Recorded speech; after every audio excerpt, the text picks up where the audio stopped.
Hello and welcome to the Cycling Weekly Tour de France Preview 2015 with me, Rebecca Charlton.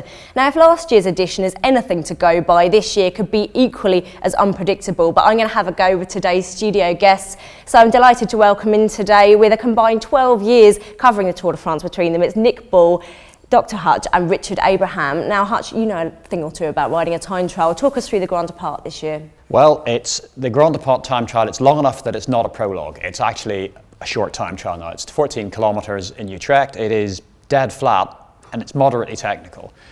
There aren't going to be any big time losses among the contenders, because all of the contenders can time trial reasonably well. But someone like Alberto Contador or Chris Froome is going to be looking to get maybe that 20, 25, 30 seconds that might just make a difference over someone like Nairo Quintana. It's also, of course, first yellow jersey of the race. Someone like, a couple of years ago, Fabian Cancellara would have eaten this for breakfast. His form isn't quite what it was. Maybe you're looking at like Tom de Milan. Maybe even Geraint Thomas might fancy a go at it. So it's going to be interesting.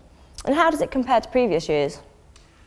It's kind of almost, it feels quite traditional. It feels like we've gone back to the Tour of maybe 10, 12 years ago, when the Tour always started with an individual time trial, either a prologue or, like this one, a short individual time trial. So it's nice, and then it's into a fairly flat first week, although they've sort of thrown a few spanners into the works with interesting stages, shall we say, in the first week or so. Interesting stages. Talking on that, Nick, over to you. Well, stage 2, heading from Utrecht to Zeeland, could be one of the tour stages for the ages, particularly if the wind blows from the North Sea. It finishes on the dam, which was actually put in place there after the 1953 floods. Race director Christian Boudon has been saying that this stage doesn't actually finish by the sea, it finishes in the sea. Obviously, if the wind comes across, there could be echelons, and we could see a stage similar to that which we saw in 2013 when the peloton got split up and Chris Froome lost a lot of time. Conversely, if the teams are fully aware that the wind's howling, blowing a gale, they might try and shut the race down, neutralise it, and it could actually be a fairly tedious stage. So let's hope the wind conditions are going to cause havoc. Now, Richard, moving on to stage 3, of course, we're going to see a pretty nasty climb. I'm going to get you to pronounce it properly. Talk us through the stage 3. Well, it's the Mur de Huy. It's the finishing climb for Flèche Wallonne, which is the semi-classic in April. The Mur de Huy itself isn't really too much of a difficult climb. I mean, we see it on TV, and it starts off pretty shallow. It's about a mile long and maybe up to about 20% for the final few hundred metres. But you do that after 200 kilometres, a few other climbs, narrow roads beforehand. At that speed. At that speed, and with 200 odd riders, all not wanting to be the one that loses time. It was into the 2012 Tour when Chris Froome had a puncture. I think it was stage 3 or 4 into Serang, was it? It was the first road stage, wasn't it? And he lost a minute 35 or something just from an inopportune puncture.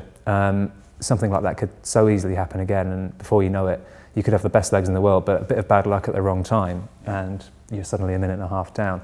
And Mur de Huy has got the potential to do that to the race within the first 3 days. You need to be well positioned for the climb as well. If you're out the back, or even if you're a 40th rider down in the line of the peloton, it's going to be difficult because it's a narrow climb, it gets steep pretty quickly on.